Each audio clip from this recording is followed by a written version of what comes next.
What's up, guys? Bounty Hunter here, and today we're going to be doing something that we've never done before: addressing a movie, reacting to a movie, basically giving my own personal review on a movie that's actually been quite old.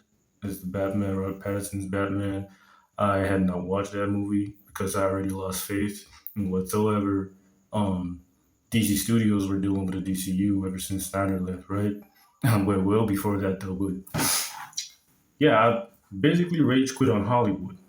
Yeah. So I don't really watch a lot of movies, but recently I was challenged by the movies I saw that came out in 2026 after losing all hope that they were ever going to be good. 2026 had Spider Noir. That series was amazing. And I also jumped into the From series, From, in case y'all watch that. But let's go straight to movies because it's movies we're talking about, right? This year gave us the death of Robin Hood. That was a crazy movie. I'm not even gonna lie. Hugh Jackman killed the role. And giving us an in-depth story, not the whole happy-go-merry singing band that we all thought Robin Hood was, and literally going into the specifics of how life would have been in that time. Because think about it. People just be killing each other like crazy back then.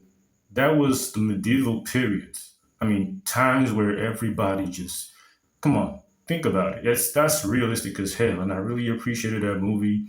I love the storyline, even though it wasn't like canonical, like 110%. But I love the angle that they actually pushed that movie to. They made it so gritty. They made it realistic, how real life really was back then. And I really appreciated that. So I thought, you know what? Let me give some movies a chance. So I'll be watching Spider-Man Brand New Day. I have never even wanted to watch that movie in the first place, but yeah, I decided to check out what James Gunn did with Batman. Right? I'm not sure if I'm wrong about it. Tell me in the comments if James Gunn was the one that did Batman that Pattinson casted as. First of all, I'm just gonna go straight to the point. He is a terrible Batman. I mean, okay, I'm not gonna say he's a terrible Batman, but let me be honest. They cast who they were supposed to cast as Jason Todd as Bruce Wayne.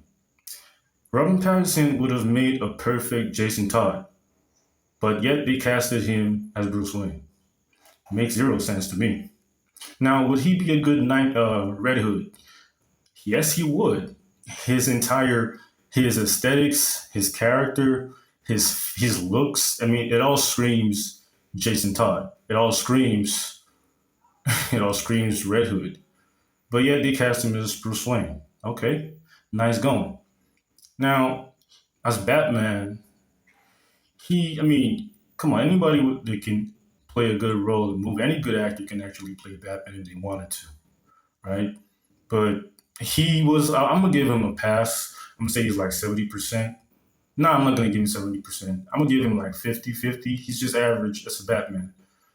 As a Bruce Wayne, I'm gonna give him like a 10%. That's terrible. He's a terrible Bruce Wayne. The mannerisms are so not the same. Basically, he's a Jason Todd cosplaying Bruce Wayne.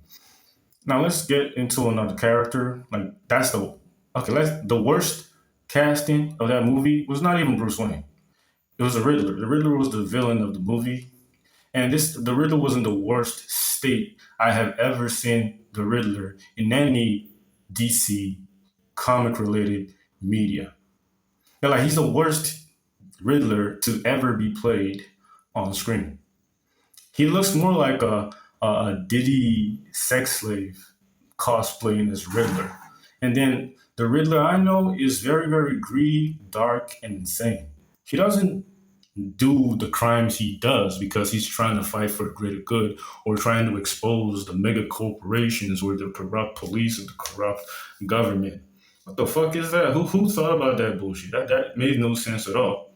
That took away from the psychotic nature of the Riddler. The Riddler cares about money. The Riddler cares about winning.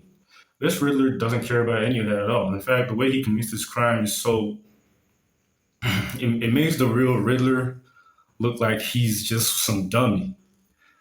And then another casting I was really surprised about was Selena Kyle. Catwoman. Correct me if I'm wrong, because I've been reading DC comics for a lot. Isn't Selena Kyle half German? If I'm wrong, please correct me in the comments. But they used a Hispanic girl to act as Selena Kyle. How does that make any sense? And they had to look for a light skinned person so it wouldn't look like, yeah, they're using a black person to act as Catwoman. Okay, I mean, her manner, she actually killed the role, in my opinion. She was okay. She was, in my opinion, for real, she was okay. She actually played the role well. But the story and some talking points that they gave her in that movie made me cringe. Let's talk about James Gordon. Jim Gordon is a black dude, and he's always trying to sound like Batman half of the time. Like, what the fuck is that? How does that make any sense? Like, I was just like, first and foremost, Jim Gordon is his own man. Secondly, how is Jim Gordon black? I have never seen any iteration anywhere of Jim Gordon being black. But this Jim Gordon, he actually was a good Jim Gordon. Despite what I just said about the negative parts of his character, he actually played the role well, and I actually liked him for the role. But now I had Falcone was okay, I guess. The Penguin. Now, that's the perfect cast. You see the dude that they chose as the Penguin? That was perfect. He played the role well. He looked the part. Like, it was just 100% perfect. So it kept me asking myself, how do you make a mistake with Bruce Wayne, Catwoman, Jim Gordon, but yet you bring the perfect, even the Riddler, like you make a mistake with the Riddler, but then you bring the perfect Penguin. It's just funny. It's beyond me.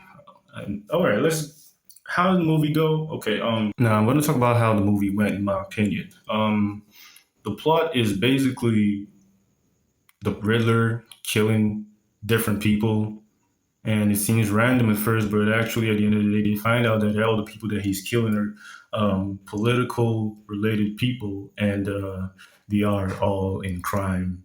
Like, they're all a crime syndicate. Like, basically, the entire government of Gotham is being controlled by the crime boss Falcone. And the money they used to create such a crime syndicate was the trust fund of $1 billion that Thomas Wayne left before he died. Right. So basically, that's what the story's about.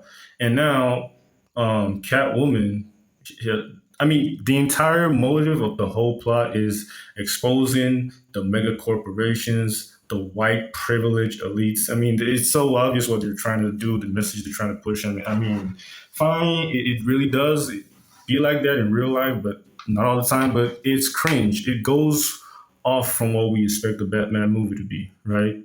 Now, they also add this mayor of Gotham, a campaigning like a candidate for mayor of Gotham, a black female. Yeah, I'm pretty sure that's like a pointer to Kamala Harris coming to. I saw like true change. Like, come on, that's a Kamala Harris cosplay right there. Like, come on, guys, are you really like kidding me? Like, are we really doing this? I'm going like I just want to let you guys know I'm going straight no script. I'm going straight raw with this video because I was fucking pissed at the way they handled the movie. Batman ended up getting saved by Catwoman. Like the part where he got saved by her when he was falling down from like a ledge after the female that won the election, the mayor elections and all that, she held him up and she kind of saved his life and made it look like, yeah, girl boss saves Batman. Batman doesn't want to stop the white privileged CEOs and political figures that are destroying the economy and stuff like that. I'm like, this is not what we're supposed to be seeing. Where is the villainous nature? And villainous nature, speaking of that, Penguin was the only one that had a villainous nature. Even Carmine Falcone was lacking in being a villain. The only good villain in that movie was Penguin.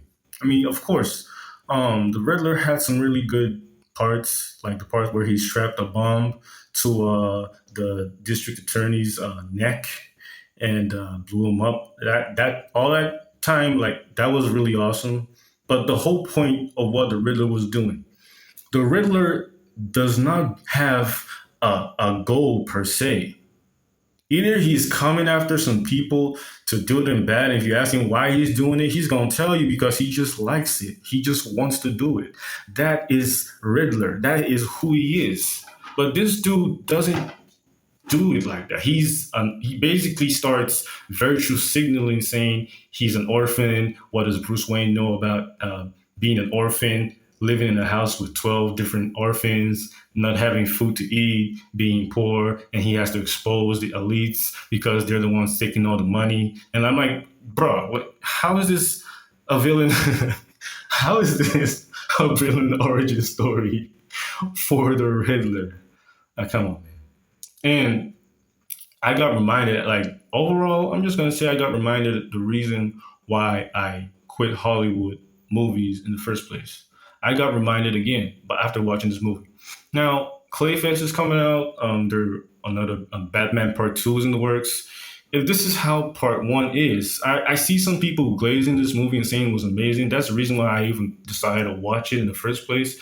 I'm disappointed, and overall, I'm gonna give this movie a 40% out of 100. I'm not even gonna lie. It pales in comparison to every single Batman movie I have ever watched. And that's saying something. It really is saying something. Because I've watched a ton of Batman movies. Arguably, I think I watched every single Batman movie that's been released. Yeah, I think I have. This is the worst. I'm not even gonna lie. Even the ones from the 80s and the 70s, they're way better than this. Story wise, they're better. And the what for what I mean in this Robert Pattinson's Batman, the lack of story gets compensated with action. So I've been asking myself throughout the time I was watching the movie, if y'all could create action this good, then why can't y'all invest that same energy into the story, into the aesthetics? And well, it's just crazy. And the only thing I'm gonna give them a thumbs up for, aside from the action, is the fact that they made Batman like more like how it'd be in real life if a person dressed as a bat is trying to save people. How his interactions would be with the common people. The end of that movie, I love the way they really addressed it when he was, saving people, getting people to shelter, getting them to safety, and all that. I'm gonna give them a thumbs up for that because that's something you don't see every day, and that's a part of Batman that keeps getting like ignored for the most part in a lot of movies, and it actually shows up in the comics, but it's ignored in a lot of movies, right? That's it. So there you have it. That's what made me give this movie a 40%. But okay, let me give it a solid 45. So that's 4.5 over 10 in my own rating. But what do you guys think? Am I expecting too much? Is creativity in Hollywood now a sham? Or I'm the one expecting too much? Let me know in the comments what y'all think. And I'm going to be dropping another video tomorrow, a full length video, and it's going to be about the lore of Bounty Hunter 19. Until then, guys, stay safe. See you all. Please like and subscribe.